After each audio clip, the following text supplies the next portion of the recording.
Welcome to the new mini food forest, phase 1. I think maybe on day 3. And so far we've just been clearing a load of sedge and other big weeds, and then we've planted these ackee, which are here,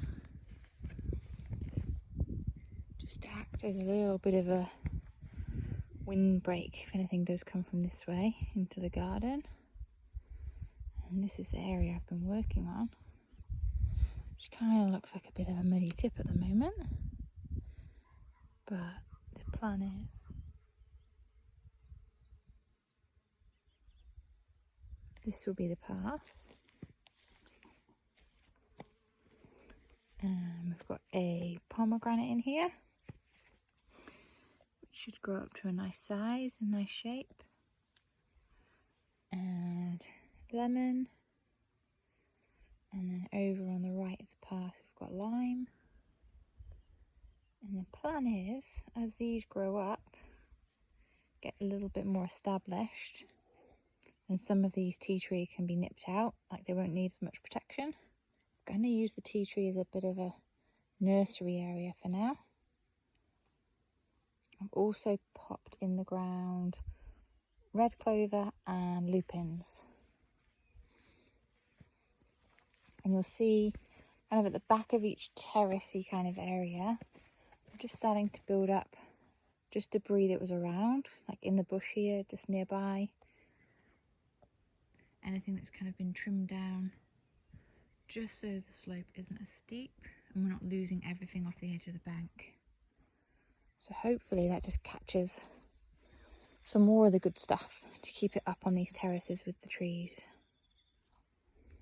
So we've got a little bit of a wet area that flows down from right to left here. So over the back we've just started to put in some natives that like the cooler or the wet environment. So we've got flaxes, cabbage trees, and at the back kawakawa. And then if we go back up to here, this is just a path that's going to go up to the next terrace, the next layer. Another little cabbage tree there, and then a much needed temporary bench. So we're going to have to take a little break, and then another flax at the back. So yeah, just trying to fill the gaps with some good stuff, some natives, and some things that hopefully can help the ground. And that's the terrace area from this view. And the idea is, once the soil does start to be a little bit more workable, can start to put in things like borage and nasturtium, so the ground's actually covered in the end, so we won't see mud and we won't see grass. That's the plan. And then I'll just take you up this little pathway.